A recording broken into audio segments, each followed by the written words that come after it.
राधे राधे श्री हरिवंश। दोस्तों, वृंदावन में एक स्थान ऐसा भी है जहाँ पर श्री राधा रानी की प्रतिमा, श्री राधा रानी का विग्रह श्याम रंग में यानी काले रूप में स्थित है। ये स्थान यमुना के किनारे चीर घाट के पास स्थित है।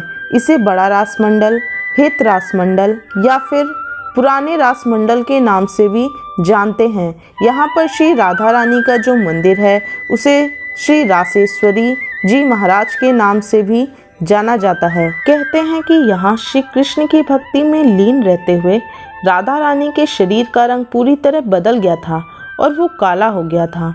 इस स्थान पे श्री कृष्ण जी का कोई भी विग्रह नहीं है, इसीलिए इस स्थान को पुराना रासमंडल श्री श्री जी रासेश्वरी जी महाराज के नाम से भी जानते हैं। दोस्तों, यह स्थान श्री हित हरिवंश महाप्रभु से भी जुड़ा हुआ है। कहते हैं कि हित हरिवंश महाप्रभु ने अपने जीवन का अधिकांश समय सेवा कुंज, हित रास मंडल और मदन टेर वृंदावन में बिताया था। दोस्तों, इस जगह के बारे में 3 कहानियां बहुत प्रचलित हैं।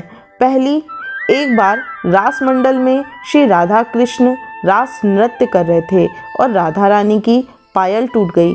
तब श्री हरि राम व्यास जी, जिन्हें विशाखा सखी का अवतार भी माना जाता है, वो लीला में लीन थे और उन्होंने तुरंत अपनी तुलसी माला को गले से तोड़कर श्री प्रिया जी के चरणों में बांध दिया।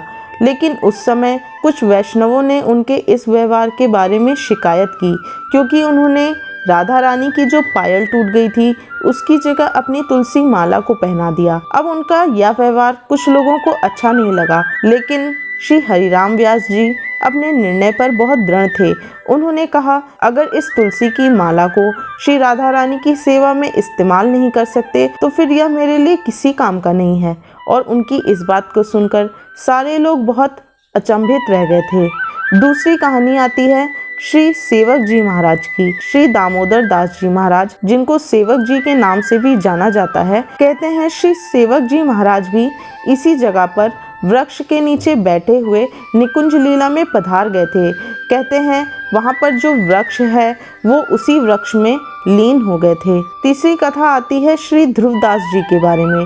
श्री ध्रुवदास जी, जो कि श्री हित हरिवंश महाप्रभु के तीसरे पुत्र श्री गोपीनाथ जी के शिष्य थे, उनके बारे में कहा जाता है जब श्री ध्रुवदास जी को राधा रानी ने दर्शन दिए तब राधा रानी ने उन्हें अपने हृदय में शक्ति दी थी, जिससे उन्होंने इसी रासमंडल, इसी जगह पर 42 लीला नामक ग्रंथ लिखा था, जिसमें श्री राधा कृष्ण की निकुंज लीलाओं का वर्णन किया है। दोस्तों, अब तो आप समझ ही गए होंगे कि इस स्थान का इतना विशेष महत्व क्यों है, क्योंकि यहाँ पर श्री राधा रानी की एक ऐसी छवि के आपको दर्शन होंगे जो शायद आपने पहले कभी नहीं देखा होगा। श्री राधा रानी की श्याम रंग की छवि। इसलिए जब भी आप वृंदावन जाइएगा, पुराना रासमंडल या बड़ा रासमंडल नामक स्थान पर जरूर जाइएगा। ये रासमंडल यमुना नदी के किनारे चीर घाट के पास स्थित है और इसे बड़े रासमंडल के नाम से भी जानते हैं।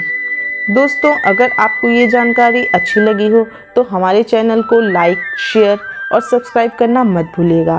राधे राधे श्री हरिवंश। धन्यवाद। नमस्कार।